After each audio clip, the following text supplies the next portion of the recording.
Hello and welcome to a little video of painting a cardinal. So this video is a little bit more simple because I made this video specifically for my Mimi. It was her birthday in July and I'm recording this voiceover on August 10th, so it's been a minute. It's been almost a month since her birthday.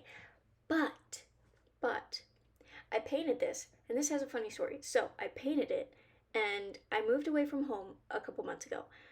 So I make sure to send very personalized gifts to my Mimi and my Papa Patch and, like my family, basically my very close family.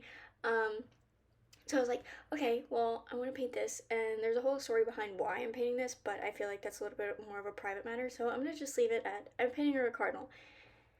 And then I sent it, right? I had a time crunch for this painting. I was going on vacation to South Carolina, and I was on a time crunch. But then after working my butt off to get it to her by her birthday, you know what happened? First, my daughter had 104 fever, so I couldn't make it to the post office to actually send it off because my daughter was so sick. And then, once I was finally able to get to the post office after she was sick, it got shipped to Puerto Rico. I don't really know why it was supposed to be shipped to Mississippi and instead it went to Puerto Rico. So I thought it was lost. I really did, because it took a month to get there. I don't really know why, but it did.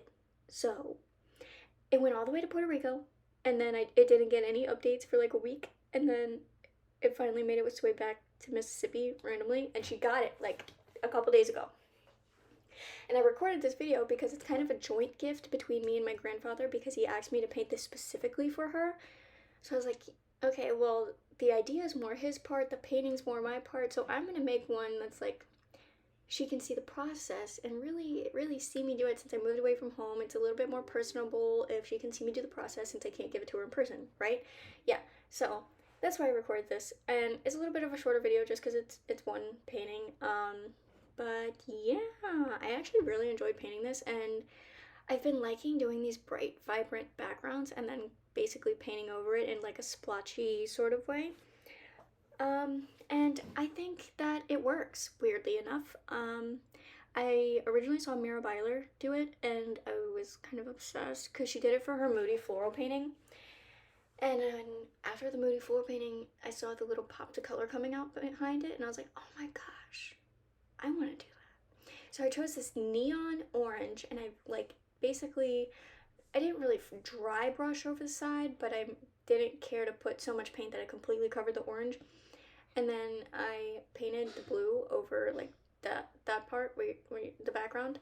And I did it before I got further with the leaves and the feathers, because I wanted it to be splotchy but not too much where it looked like everything had an outline around it, if that makes sense. So I just started filling it in, kind of outlining everything with the blue, and then I go back and put in the details. But I knew I wanted to not have it completely to where I had to like literally go brushstroke for brushstroke with the foreground. So anyway, I started fixing the beak, because the beak was a little bit too yellowy for me and there wasn't enough dimension.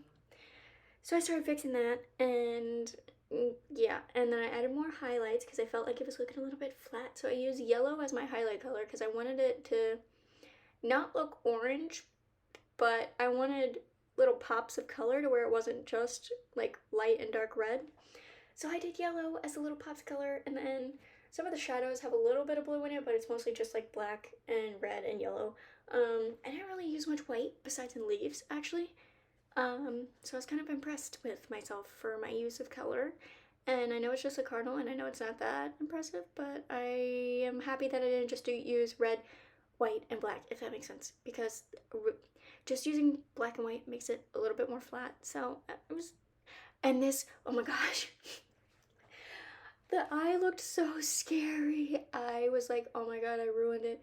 But then I fixed it. I fixed it by outlining it. But for a second there, little demon bird, it was not going well. But I fixed it, and it looked much better at the end. And then I signed it, and here's the finished product, and I actually really like it. and you can't see it very well in that. So once I held it up in the light, you can kind of see like the more vibrant colors and the little scratchiness in the blue. And I did end up clear coating it in a varnish. So yeah, and then I'm going to show you me packing it because everyone loves packing videos. Look how pretty. I love it. I do love it a lot. So I put it in like a clear sleeve with a little circle dot sticker to keep the clear sleeve thing, and I put it in the thing, and then a birthday note, and yeah. So thank you.